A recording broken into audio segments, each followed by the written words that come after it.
Well, more details have been released about the Queen's visit to Brisbane in a couple of weeks. Brant Rippon is local spokesperson for the Australian Monarchist League. Morning, Brant.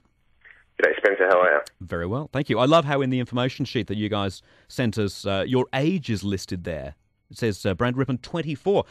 And you know what? I guess that is significant, isn't it? Because a lot of people would tend to think of royalists being older.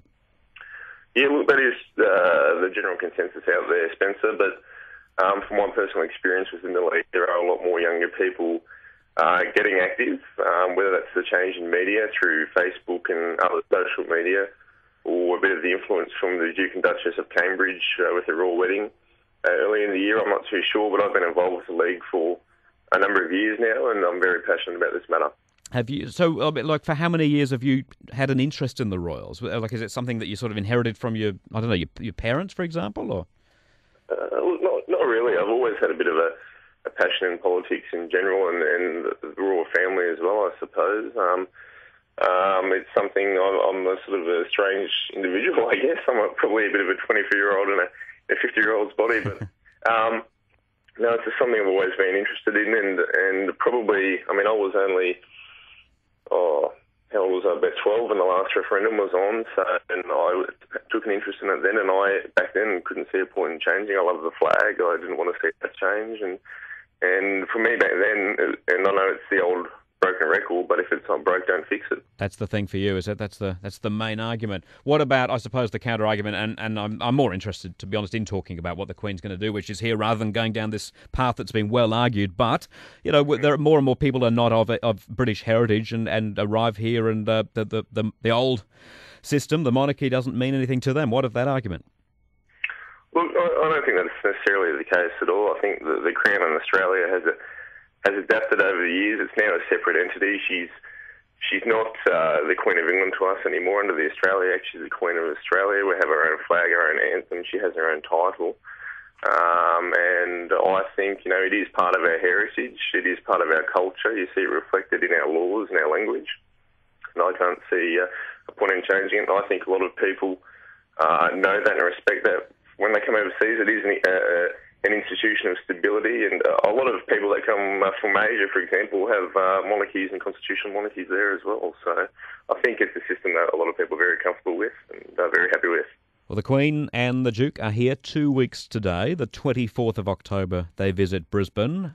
More details have just been released, and I'm sure you're fully across that. So what's she going to be doing in Brisbane? Look, no doubt her main focus for these visits to Brisbane and in Melbourne to get in touch with her people and check on the rebuilding efforts and how people are coping with the floods, the devastating floods that obviously occurred earlier in the year. And the Queen has obviously showed a very strong interest in Australia. She is the Queen of Australia, and at the time of the flood, she made a donation to the Premier's Disaster Relief Appeal, and she also instructed her premiers in Queensland and Victoria to keep her informed of what was happening when the floods were occurring in Queensland and Victoria earlier in the year. So she's always maintained that Australia holds a very special place in her heart, and we're seeing this reflected by this visit, I believe.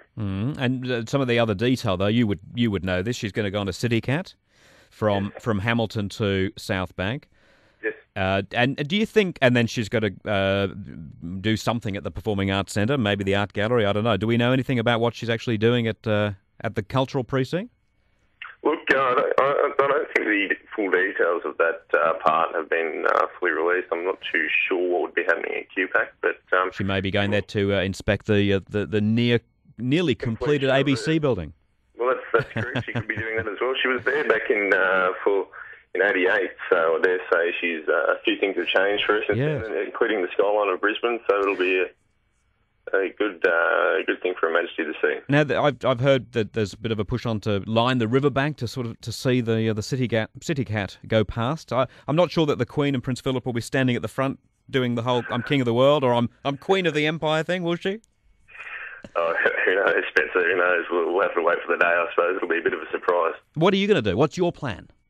Look, I'll be out there for sure. I'll probably do my bit with the social media to pump up the younger members and supporters of the league, and as we always do with any royal visit, we send out information on where the royal family member will be and where the best vantage points are and what have you. So I'll be doing that and be there with the rest of our supporters and members and cheering loudly from the sidelines. You expect to be involved in the official itinerary? Like, would the Monarchist League be invited along to an event?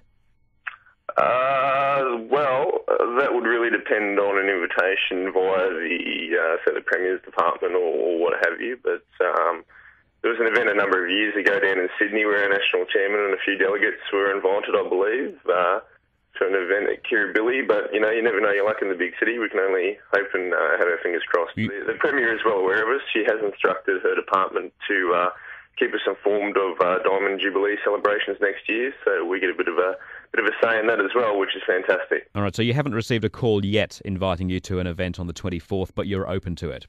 Absolutely. Okay. Absolutely. And failing that, are you throwing a party? Is there going to be like a Monarchist League party on that day, or what do you intend? You've already said that you want to sort of whoop up support and tell people where to go, but are you buying a new Union Jack waistcoat for the day, or? No, if I buy any waistcoat, Spencer, it'll be the Australian flag waistcoat. Look, we'll probably afterwards that evening, if we haven't been invited back for a tea and scones at Government House with the Queen, probably we'll duck off for a couple of gin and tonics with the members somewhere and celebrate a successful day.